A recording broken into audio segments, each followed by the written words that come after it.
आज की दुनिया में अगर देखा जाए तो सबसे दुर्लभ चीज क्या है? अगर अगर ये सवाल किसी भीड़ में उछाला जाए तो तो मुझे लगता है कि शायद सबसे पहला जवाब पैसा ही होगा। हाँ बिल्कुल, पैसा, या फिर कुछ लोग कहेंगे कि टैलेंट सबसे दुर्लभ है, या बहुत तेज दिमाग होना। ज्यादातर लोग यही मानते हैं। सही कहा। लेकिन आज की इस बेहद तेज और हमेशा स्क्रीन से चिपकी हुई दुनिया में सबसे बड़ी पावर ना तो पैसा है और ना ही टैलेंट, बल्कि वो है ध्यान, यानी फोकस। एकदम सही। आज हम जिस विषय का ये गहन विश्लेषण करने वाले हैं वो क्रिस बेली की बेहद चर्चित किताब हाइपर फोकस के नोट्स पर आधारित है। जी, और इस विस्तृत चर्चा का मतलब हमारा आज का मिशन ही ये समझना है कि डिस्ट्रैक्शन से भरी इस दुनिया में एकाग्रता सबसे बड़ी करेंसी कैसे बन गई है। बिल्कुल, और सुनने वालों के लिए ये जानना बहुत दिलचस्प होगा, क्योंकि इन नोट्स में एक डेटा पॉइंट है जो शुरुआत में ही दिमाग को झकझोर देता है। वो 30 मिनट वाला आंकड़ा है ना? हाँ, मतलब अगर आज के समय में कोई भी व्यक्ति बिना अपना फोन देखे, बिना कोई नोटिफिकेशन चेक किए लगातार 30 मिनट तक किसी एक काम पर पूरी तरह टिक सकता है, तो वो पहले ही दुनिया की 90% वर्कफोर्स से अलग और आगे हो चुका है। सिर्फ 30 मिनट? सुनने में ये जितना आसान लगता है, असल में उतना ही मुश्किल है। बहुत मुश्किल है। बस आधे घंटे का अनइंटरप्टेड फोकस किसी को भी साधारण से असाधारण बना सकता है। देखिए, अगर हम इतिहास के पन्नों को पलटें और एक बड़े नजरिए से देखें, तो इंडस्ट्रियल एज में ताकत उसके पास थी जिसके पास कारखाने थे। सही बात है। उसके बाद इंफॉर्मेशन एज आया, जहां डेटा और जानकारी सबसे बड़ी ताकत बन गए। लेकिन आज हम जिस युग में जी रहे हैं, उसे अटेंशन एज कहना ज्यादा सही होगा। अटेंशन एज मतलब ध्यान का युग। बिल्कुल। आज जानकारी की कोई कमी नहीं है, वो हर जगह मुफ्त है। असली चुनौती उस जानकारी को खोजना नहीं है, बल्कि अनगिनत डिस्ट्रैक्शंस के बीच अपने ध्यान को बचाकर रखना है। एग्जैक्टली। जब इंसान के पास हर सेकंड हजारों चीजें उसका ध्यान खींचने की कोशिश कर रही हों, जैसे सोशल मीडिया, न्यूज, स्लैक के मैसेजेस, बिल्कुल, अनगिनत ईमेल्स। हाँ, वहां अपने ध्यान को अपनी मर्जी से किसी एक जगह पर बनाए रखना ही आज के समय की सबसे बड़ी संपत्ति है। और इसी संपत्ति को कैसे कमाया जाए, इसके लिए क्रिस बेली ने दिमाग के काम करने के तरीके को दो मुख्य मोड्स में बांटा है। जी, दो बहुत ही अलग मोड्स। ये दोनों मोड्स एक दूसरे के बिल्कुल विपरीत लगते हैं, लेकिन नोट्स के अनुसार एक हाई परफॉर्मिंग इंसान के लिए इन दोनों का तालमेल बहुत जरूरी है। बिल्कुल। पहला मोड है हाइपर फोकस और दूसरा है स्कैटर फोकस। अगर हम हाइपर फोकस की बात करें, तो ये वो अवस्था है जहां दिमाग की पूरी ऊर्जा एक लेजर बीम की तरह किसी एक ही काम पर केंद्रित हो जाती है। इसे ऐसे समझ सकते हैं कि हमारे दिमाग का एक अटेंशनल स्पेस होता है, यानी वो जगह जहां हम एक समय में जानकारी को प्रोसेस करते हैं। हाइपर फोकस तब होता है जब हम उस पूरे स्पेस को जानबूझकर सिर्फ एक ही जटिल काम से भर देते हैं और बाकी हर चीज के लिए दरवाजा बंद कर देते हैं। दरवाजा बंद कर देते हैं मतलब इसे एक छोटे से कमरे की तरह इमेजिन किया जा सकता है ना? बिल्कुल। अटेंशनल स्पेस को समझना यहाँ सबसे अहम है। अगर उस कमरे में एक बड़ा और जरूरी प्रोजेक्ट रखा है, तो वहां किसी और चीज के लिए जगह ही नहीं बचती। जगह ही नहीं है। हाँ, जब कोई इंसान हाइपर फोकस में होता है, तो वो उसी कमरे में होता है। वो बाहर की दुनिया की शोर को पूरी तरह से म्यूट कर देता है। लेकिन विज्ञान हमें यह भी बताता है कि इंसान का दिमाग कोई मशीन तो है नहीं कि बस बटन दबाया और लगातार 10 घंटे सी लेजर वाली इंटेंसिटी के साथ काम कर लिया। नहीं, वो संभव ही नहीं है। और यहीं पर स्कैटर फोकस की एंट्री होती है, जो कि हाइपर फोकस का उल्टा है। एकदम उल्टा। इसमें ध्यान केंद्रित करने के बजाय दिमाग को जानबूझकर भटकने दिया जाता है। भटकने दिया जाता है मतलब डिस्ट्रैक्ट होना? नहीं नहीं, ये कोई डिस्ट्रैक्शन नहीं है। ये एक तरह की रणनीतिक छूट है, जहां दिमाग रिलैक्स करता है और नई चीजों के बीच कनेक्शन बनाता है। तो एक बेहतरीन आउटपुट के लिए इन दोनों के बीच एक लय का होना बहुत जरूरी है, जैसे काम के बीच सांस लेना। बहुत सही उदाहरण दिया आपने। लेकिन समस्या ये है कि हम में से ज्यादातर लोग इन दोनों ही मोड्स में नहीं हैं। हम कहीं बीच में फंसे हुए हैं। हाँ, हम एक तीसरे ही खतरनाक जोन में फंसे हुए हैं, जिसे निरंतर डिस्ट्रैक्शन कहा जा सकता है। किताब से जो रिसर्च सामने आई है, वो इस बात को बहुत गहराई से समझाती है कि क्यों हम काम तो दिन भर करते हैं, लेकिन शाम तक कुछ ठोस हासिल नहीं कर पाते। बिल्कुल। एक बहुत ही आम सी आदत है। हम सब सोचते हैं कि काम के बीच में बस 1 सेकंड के लिए फोन चेक कर लेने से क्या ही नुकसान होगा। और वही 1 सेकंड भारी पड़ जाता है। मान लीजिए कोई बहुत सीरियस डेटा एनालिसिस चल रहा है या कोई रिपोर्ट बन रही है और अचानक फोन की स्क्रीन लाइट अप होती है। जोमेटो का नोटिफिकेशन आता है कि योर बिरयानी इज वेटिंग। हाँ, या किसी दोस्त का मैसेज आ गया। बस ध्यान वहां गया, रिप्लाई किया और वापस रिपोर्ट पर आ गए। ऐसा लगता है कि सिर्फ 10 या 15 सेकंड का ब्रेक लिया था, लेकिन रिसर्च के आंकड़े कुछ और ही बताते हैं। वो चौंकाने वाले हैं।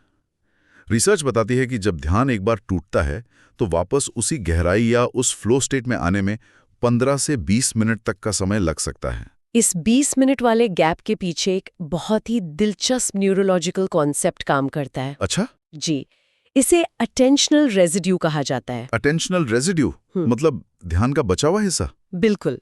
जब हमारा ध्यान रिपोर्ट से हटकर उस बिरयानी के नोटिफिकेशन या मैसेज पर जाता है, तो दिमाग का एक हिस्सा उस नई जानकारी को प्रोसेस करने लगता है। लॉजिकल है। अब जब हम वापस रिपोर्ट पर आते हैं तो हमारा पूरा ध्यान वापस नहीं आता। ध्यान का कुछ हिस्सा यानी वो रेजिड्यू अभी भी उस पिछले मैसेज या नोटिफिकेशन के बारे में ही सोच रहा होता है। अरे बाप रे, मतलब दिमाग अभी भी वहीं अटका है। हाँ, और दिमाग को इस बचे हुए ध्यान को समेटकर वापस पूरी तरह से रिपोर्ट पर लगाने में जो संघर्ष करना पड़ता है, उसी में वो 15 से 20 मिनट खर्च हो जाते हैं। मतलब जब हम दिन में 10 बार फोन चेक करते हैं तो हम सिर्फ 10 मिनट नहीं खो रहे हैं, बल्कि हम अपने हाइपर फोकस के कई घंटे बर्बाद कर रहे हैं। एग्जैक्टली। और फिर भी लोग आज भी मल्टीटास्किंग को एक बहुत बड़ा हुनर मानते हैं। सीवी और रेज्यूमे में बाकायदा लिखा जाता है कि एक्सीलेंट एट मल्टीटास्किंग, जो कि एक बहुत बड़ा भ्रम है। इन नोट्स को देखकर तो यही लगता है कि मल्टीटास्किंग सबसे बड़ा झूठ है जो हमने खुद को बोला हुआ है। सच कहूं तो मल्टीटास्किंग वास्तव में एक बायोलॉजिकल असंभवता है। हमारा दिमाग एक ही समय में 2 जटिल काम कर ही नहीं सकता। लेकिन लोग तो करते हैं ना, मीटिंग में बैठे हैं और ईमेल टाइप कर रहे हैं। जब कोई व्यक्ति ये सोचता है कि वो मल्टीटास्किंग कर रहा है, तो वास्तव में वो कॉन्टेक्स्ट स्विचिंग कर रहा होता है। Context switching? हाँ, वो बहुत ही तेजी से अपना ध्यान एक काम से दूसरे काम पे जंप करवा रहा होता है, और इस प्रक्रिया की एक बहुत भारी मेटाबॉलिक कॉस्ट होती है। मेटाबॉलिक कॉस्ट, इसे थोड़ा और आसान भाषा में समझते हैं। इसका मतलब है कि यह प्रक्रिया दिमाग की एनर्जी चूस लेती है। बिल्कुल। हमारा दिमाग शरीर की लगभग 20% ऊर्जा यानी ग्लूकोज का इस्तेमाल करता है। अच्छा। जब हम बार बार कॉन्टेक्स्ट स्विच करते हैं तो दिमाग को हर बार एक नए काम के रूल्स और डेटा को दोबारा से लोड करना पड़ता है। इससे ग्लूकोज बहुत तेजी से बर्न होता है। तो यही कारण है कि दिन के अंत में भले ही किसी ने सिर्फ कुर्सी पर बैठकर ईमेल्स के रिप्लाई किए हों, वो खुद को पूरी तरह से थका हुआ और ड्रेन महसूस करता है। और ध्यान टूटने की मानसिक थकावट है। ये तो हमारी रोजमर्रा की जिंदगी की एक बहुत ही डरावनी लेकिन सच्ची तस्वीर है। बिल्कुल है। तो अब सवाल ये है कि इस जाल से बाहर कैसे निकलें? हाइपर फोकस हासिल करने के लिए किताब में एक 4 कदम की प्रक्रिया बताई गई है। हाँ, 4 बहुत ही स्पष्ट कदम। पहला, एक समय में सिर्फ एक काम चुनना।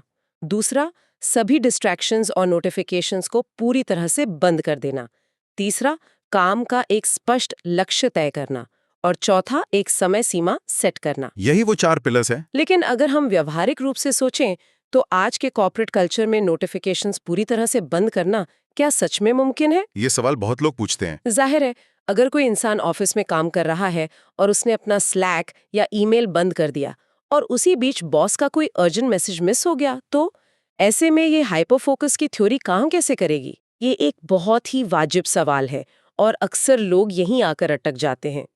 देखिए, हाइपर फोकस का मतलब ये नहीं है कि कोई व्यक्ति सन्यासी बनकर पहाड़ों पर चला जाए या अपनी टीम से पूरी तरह कट जाए। तो फिर क्या उपाय है? इसका समाधान स्ट्रेटेजिक इग्नोरेंस या कम्युनिकेशन में छिपा है। इसे फोकस ब्लॉक्स के जरिए हासिल किया जा सकता है। Focus blocks? हाँ, अगर किसी को कोई बहुत अहम रिपोर्ट लिखनी है तो वो अपनी टीम या बॉस को ये बता सकता है कि मैं अगले 45 मिनट के लिए डीप वर्क में हूँ।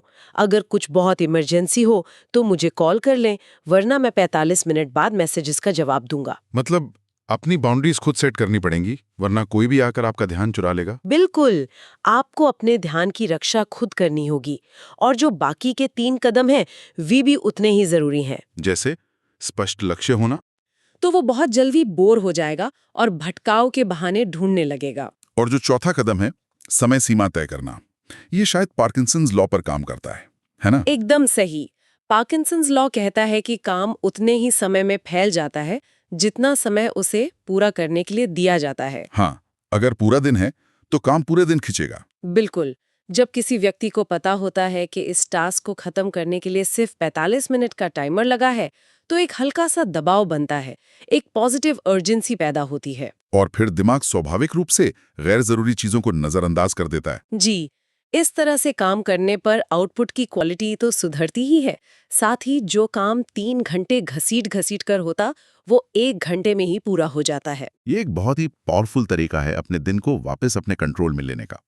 लेकिन अब चर्चा के उस हिस्से की तरफ मुड़ते हैं जो शुरुआत में थोड़ा विरोधाभासी लगा था। Scatter focus. हाँ, स्कैटर फोकस।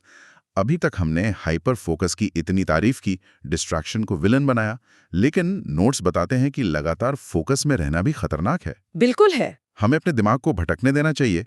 ये कैसे काम करता है? अक्सर ऐसा होता है कि हम किसी प्रॉब्लम पर घंटों से अटके होते हैं, स्क्रीन घूर रहे होते हैं और कुछ समझ नहीं आता। फिर हम हार मानकर कॉफी बनाने जाते हैं या शावर लेने चले जाते हैं और अचानक से दिमाग में एक बल्ब जलता है और समाधान मिल जाता है। क्या यही स्कैटर फोकस है? हाँ, बिल्कुल यही स्कैटर फोकस है। और इसके पीछे एक पूरा न्यूरोलॉजिकल मैकेनिज्म काम करता है, जिसे डिफॉल्ट मोड नेटवर्क या डीएमएन कहते हैं। डीएमएन, जी।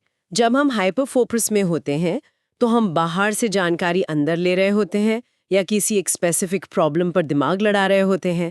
उस समय डीएमएन शांत रहता है। और जब हम काम छोड़ देते हैं, जैसे टहलने निकल गए या बस खिड़की से बाहर देख रहे हैं बिना किसी फोन के, तब ये डीएमएन एक्टिव हो जाता है। तो ये डिफॉल्ट मोड नेटवर्क असल में करता क्या है? ये हमारे अवचेतन मन यानी सबकॉन्शियस माइंड का वो हिस्सा है जो अलग अलग बिखरी हुई जानकारियों और यादों के बीच कनेक्शन बनाता है। मतलब क्रिएटिविटी? बिल्कुल। क्रिएटिविटी या रचनात्मकता का मतलब आसमान से कोई नया आइडिया टपकना नहीं है। रचनात्मकता का असली मतलब है दो पुरानी चीजों को जोड़कर कुछ नया बनाना। क्या बात है! और ये काम दिमाग तभी करता है जब उस पर तुरंत कोई आउटपुट देने का दबाव ना हो। तो जो शावर थॉट्स होते हैं वो कोई जादू नहीं है? कोई जादू नहीं है। वे इसलिए आते हैं क्योंकि शावर लेते समय हम कोई कॉम्प्लेक्स काम नहीं कर रहे होते हैं। दिमाग रिलैक्स होता है और डीएमएन बैकग्राउंड में उन डॉट्स को कनेक्ट कर रहा होता है जिन्हें हम हाइपर फोकस के दौरान प्रोसेस कर रहे थे। ये बात आज के समय में इसलिए भी बहुत डरावनी है क्योंकि हम लोगों ने अपने जीवन से वो खाली समय, वो बोरियत पूरी तरह से खत्म कर दी है। बिल्कुल खत्म कर दिए। लिफ्ट का इंतजार कर रहे हैं तो जेब से फोन निकाल लिया, कैब में बैठे हैं तो इंस्टाग्राम स्क्रॉल करने लगे, ग्रोसरी स्टोर की लाइन में खड़े हैं तो ईमेल्स चेक करने लगे। हम दिमाग को कभी उस डिफॉल्ट मोड में जाने ही नहीं देते। हमें लगता है कि हम रिलैक्स कर रहे हैं, लेकिन सोशल मीडिया स्क्रॉल करते वक्त भी हमारा दिमाग लगातार नई जानकारियों को प्रोसेस कर रहा होता है। बिल्कुल सही कहा आपने।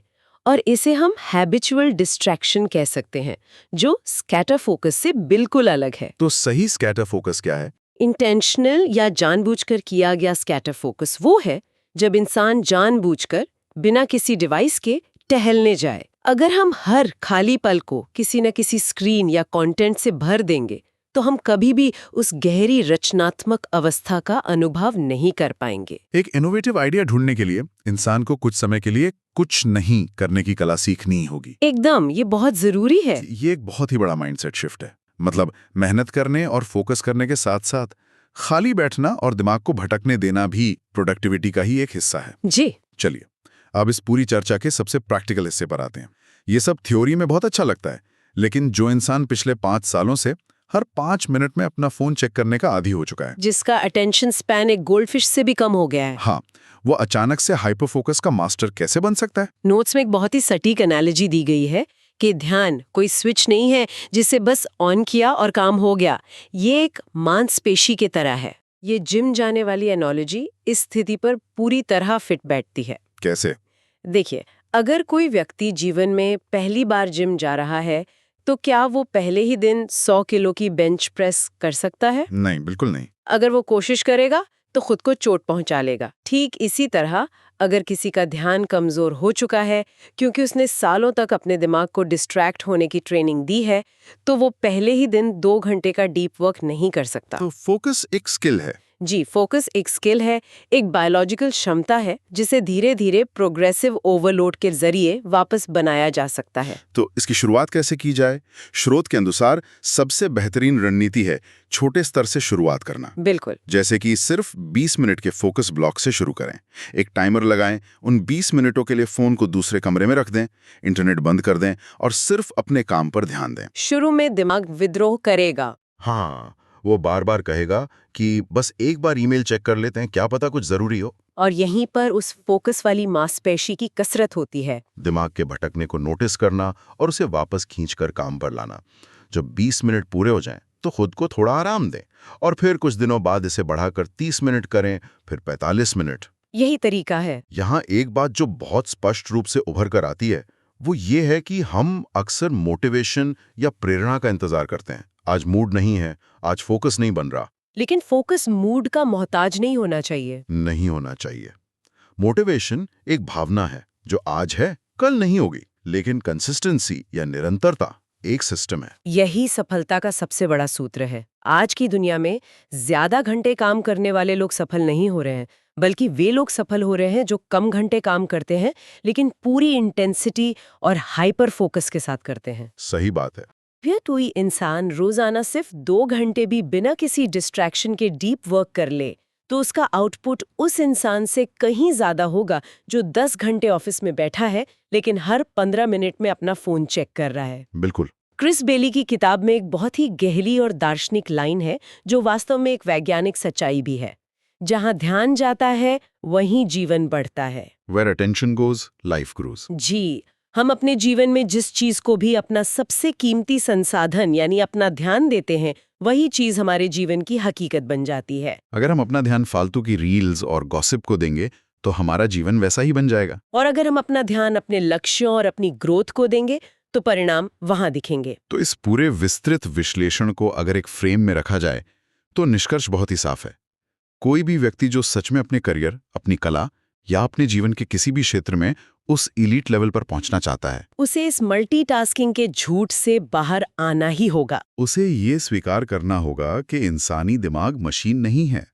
उसे हाइपर फोकस की इंटेंसिटी भी चाहिए और स्कैटर फोकस का रिलैक्सेशन भी। और इन सब के बीच डिस्ट्रैक्शन को एक बहुत ही क्रूर तरीके से अपनी जिंदगी से काटना होगा। बिल्कुल। लेकिन इस चर्चा को समाप्त करने से पहले इन सारे रिसर्च पेपर्स और किताब के नोट्स को देखकर मेरे दिमाग में एक बहुत ही अजीब और थोड़ा बेचैन करने वाला सवाल उठ रहा है। कैसा सवाल? हमने अभी देखा कि फोन की एक छोटी सी नोटिफिकेशन हमारे दिमाग के फ्लो को तोड़ देती है और हमें वापस ट्रैक पर आने में 20 मिनट लग जाते हैं। हमने ये भी देखा कि कैसे हम डिफॉल्ट मोड नेटवर्क को खत्म कर रहे हैं क्योंकि हम कभी खाली नहीं बैठते। जी। तो जरा एक बड़े स्तर पर विचार कीजिए।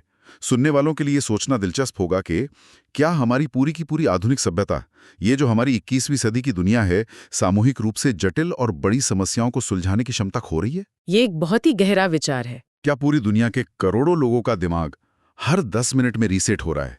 तो क्या हम जलवायु परिवर्तन, गरीबी या विज्ञान की उन उलझी हुई गुत्थियों को सुलझा पाएंगे जिनके लिए कुछ घंटों का नहीं बल्कि महीनों के निरंतर और गहरे निर्बाध विचार की आवश्यकता होती है?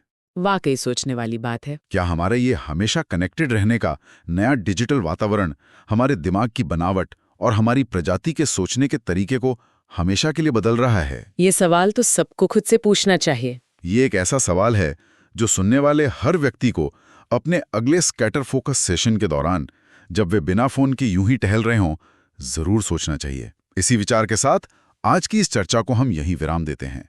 डिस्ट्रैक्शन से बचें और अपने ध्यान को अपनी सबसे बड़ी ताकत बनाएं।